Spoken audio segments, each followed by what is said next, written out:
আজকে আপনাদের দেখাবো কিভাবে আইক্রোমা মেশিনে টিএসএইচ বা থাইরয়েড স্টিমুলেটিং হরমোন টেস্ট করতে হয়। টিএসএইচ টেস্ট কেন করে? ডাক্তার অনেক সময় টিএসএইচ পরীক্ষা দেয়, কিন্তু কেন করে? থাইরয়েড হরমোনের মাত্রা, রক্তে টিএসএইচ হরমোনের মাত্রা বেশি আছে কি কম আছে সেজন্য সাধারণত এই পরীক্ষাটা দেয়। তো এই পরীক্ষাটা করার প্রসিডিউর আমি আপনাকে দেখাবো। এ হচ্ছে বাপার, এটা যার প্রসিডিউর দেখাচ্ছি। এটা 150 মাইক্রো বাপার নিতে হবে, 150 মাইক্রো, 150 মাইক্রো বাপার নিতে হবে। নিয়ে এর ভিতরে একটা আছে, ভালোভাবে মিক্সড করতে হবে। মিক্সড করার পরে আপনার 10 মাইক্রো সিরাম দিতে হবে।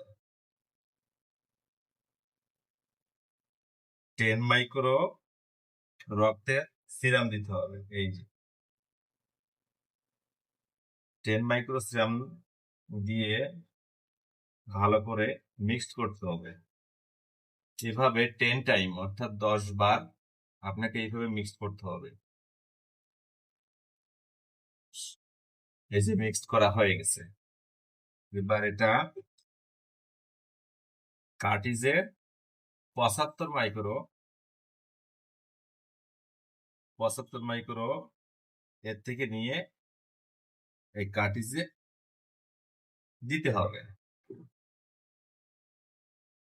দেওয়ার পরে এখানে আই চেম্বারে সাধারণত 25 ডিগ্রি সেন্টিগ্রেড তাপমাত্রা থাকা লাগবে, তা না হলে এখানে রিপোর্ট ভুলভাল লাগবে। তো এখানে আমি আগে থেকে সেট আপ করে নিয়েছি, এই যে দিয়ে দিলাম। এখন সময় লাগবে 12 মিনিট। 12 মিনিট পরে অটোমেটিক্যালি এটা রিপোর্ট বাইর হয়ে আসবে। তো টেস্ট করা হয় থাইরয়েড গ্রন্থির কার্যকারিতা পরীক্ষা করার, কি পরিমাণে থাইরয়েড হরমোনের পরিমাণ বেশি আছে কি কম আছে, মূলত এই টেস্ট করার মাধ্যমে সেটা জানা যায়।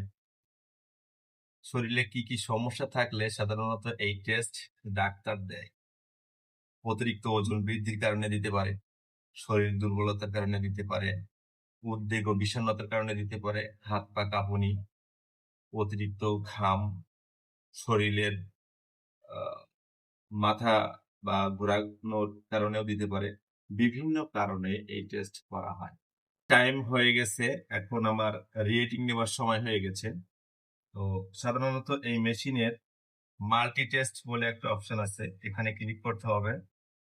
ক্লিক করার পরে যেহেতু আমি সিরাম দিয়ে করতেছি, একটু সরে আসেন আমি দেখাচ্ছি। যেহেতু আমার টাইম শেষ হয়ে গেছে, তো কার্টিজটা আমি বার করলাম এবং আমার জিনিসটা হচ্ছে সিরাম দিয়ে করা। তো সেক্ষেত্রে আমি সিরামে ক্লিক করব এবং এখানে আপনার কার্টিজটা লোড করে দিব। দেওয়ার পরে এই যে স্টার্ট আছে, স্টার্টে ক্লিক দেব।